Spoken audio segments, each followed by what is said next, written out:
इसके बावजूद पिछले 3 दिन में जो घटना घटी उसे देखने के बाद मुझे एहसास है कि ये केयरलेसनेस थी, हमारे दिमाग में बात कभी नहीं आई। और मैं आपके चैनल पर बड़ा खुल के कह रहा हूँ कि परमिशन कभी भविष्य में मिल भी गई तो भी हम बेसमेंट में काम नहीं करेंगे। मैं इसका भरोसा आपको दे रहा हूँ और मैं चाह रहा हूँ पूरी दिल्ली में एक भी कोचिंग इंस्टीट्यूट मुझ पर निशाना इसलिए साधा है कि ऐसे मामले में कोई एक बलि का बकरा सबको चाहिए होता है, उससे चीज़ें थोड़ी आसान हो जाती हैं। प्रशासन के लिए आसान हो जाता है कि हम बच गए, एक का नाम लगा दो। समाज को भी एक सीधी सीधी बात समझ में आती है कि अच्छा एक आदमी मिल गया, यही जिम्मेदार था, तो वो तसल्ली मिल जाती है कि चलो हमें दोषी मिल गया।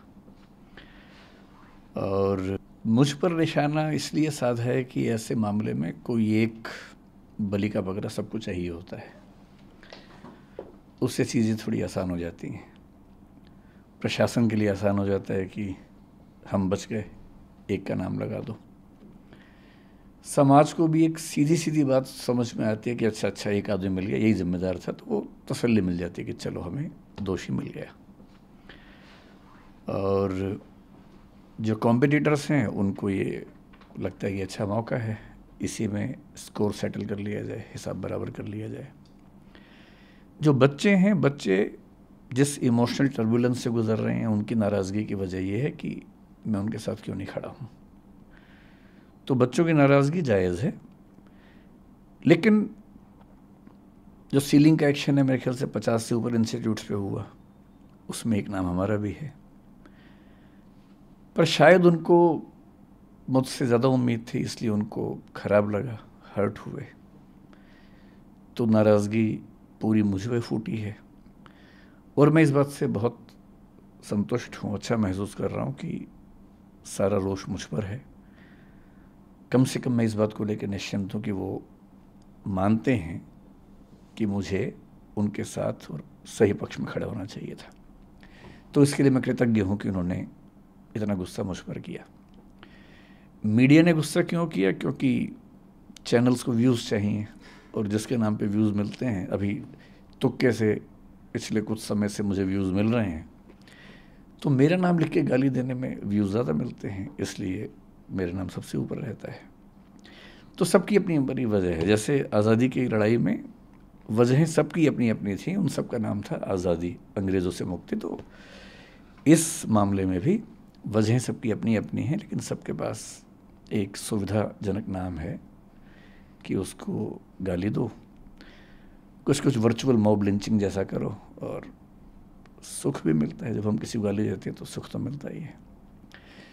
तो सब इसलिए पीछे पड़े हैं, सबकी अपनी अपनी वजह हैं, लेकिन ठीक है, जब यूट्यूब ने, सोशल मीडिया ने मुझे प्रसिद्धि दी पिछले 3-4 साल में, मुफ्त में इतनी सारी प्रसिद्धि मिली, तो क्या होता है कि जब कुछ मिलता है तो हमें लगता है कि हम डिज़र्व करते थे, और जब कुछ विपरीत होता है तो हमें लगता है कि मेरे साथ ही क्यों हो रहा है।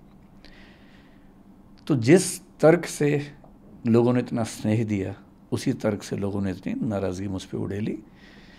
लोग एकदम ठीक हैं, गुस्सा एकदम जायज़ है, पर मेरी अपनी वजह है कि मैं इतना लेट क्यों हुआ। दूसरा सवाल आपका ये है कि मैंने इतने समय तक कोई प्रतिक्रिया क्यों नहीं दी। इसकी 2 वजह हैं। एक तो मेरा स्वभाव, क्योंकि मैं भावनात्मक मामलों में बहुत मुखर और एक्सप्रेसिव नहीं हूँ।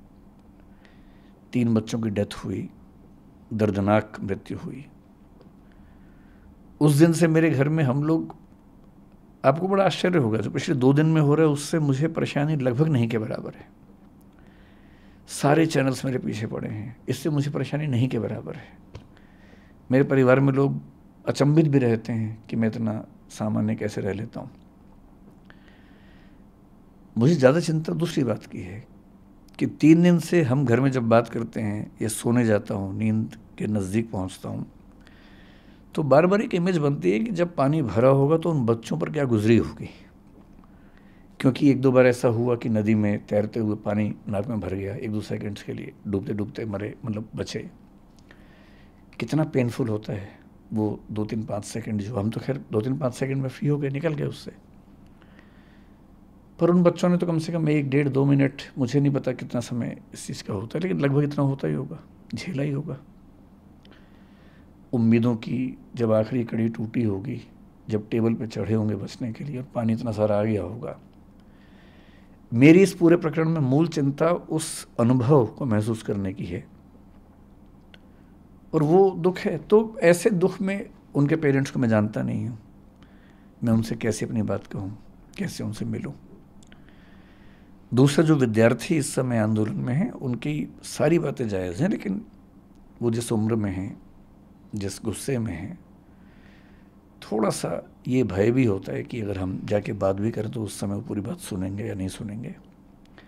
अच्छी बात है कि आज ऐसे 3-4 बच्चों से मेरा मिलना हुआ है। मैं भी एक मीटिंग से आ रहा हूँ, एलजी साहब ने बुलाई थी मीटिंग, उसमें कुछ बच्चे भी आए हुए थे और कई इंस्टीट्यूट्स के ऑनर्स भी थे, दिल्ली सरकार के आला अधिकारी भी थे, डीडीए से, एमसीडी से, फायर डिपार्टमेंट से, चीफ सेक्रेटरी दिल्ली सरकार के वो भी थे। तो वहाँ थोड़ी सी बच्चों से मेरी मतलब 1-to-1 नहीं, लेकिन हाँ मीटिंग के दौरान बातें हुई।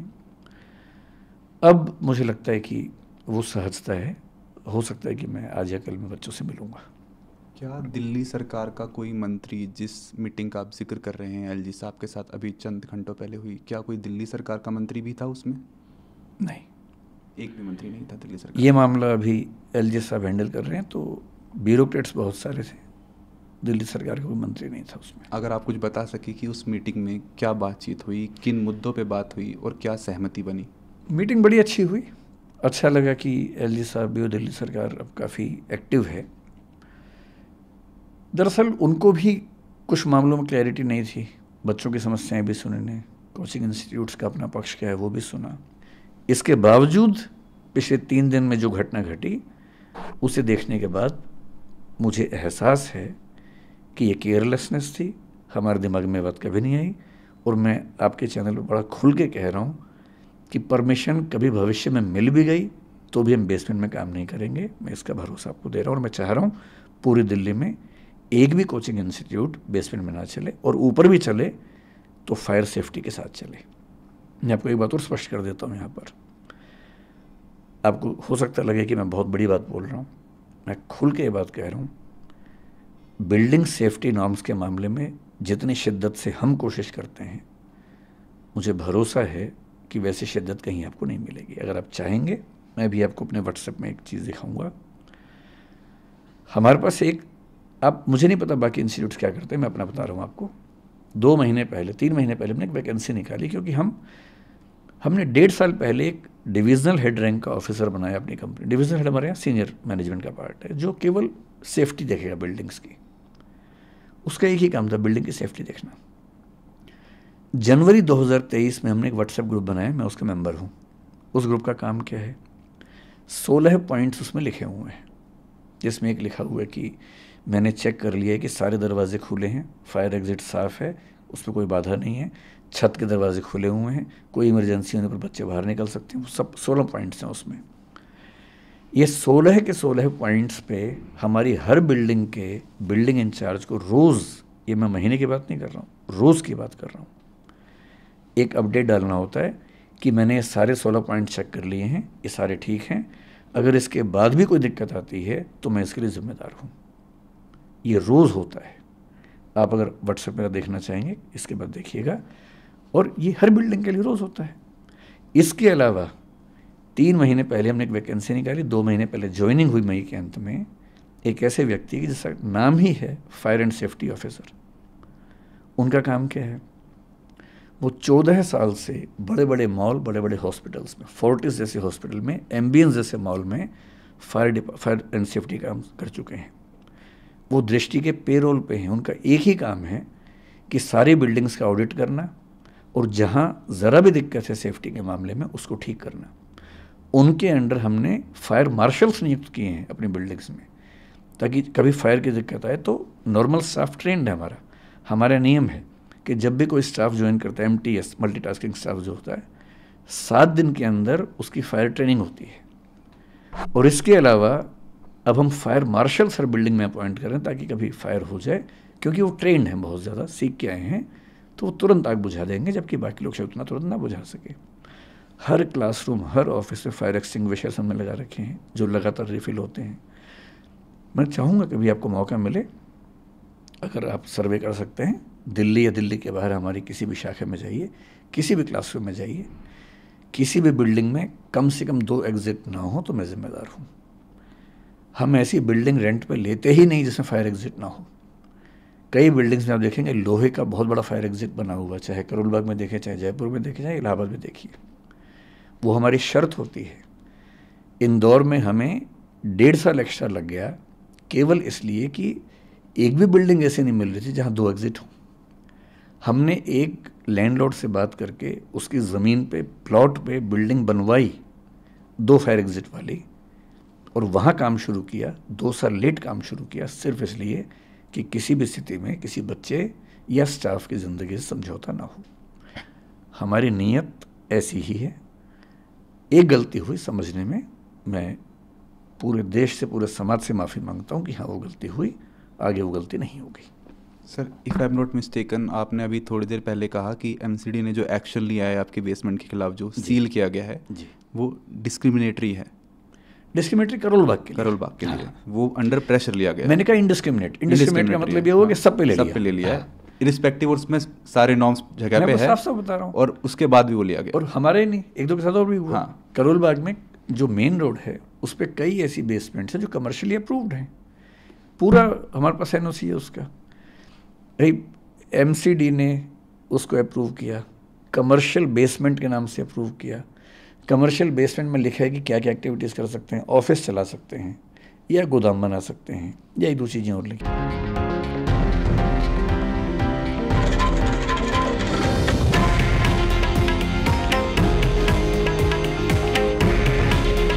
हे आहे देशातील नंबर 1 न्यूज नेटवर्क आणि आपण पाहत आहात TV9 मराठी। काळजी तुमची, हित महाराष्ट्राचं।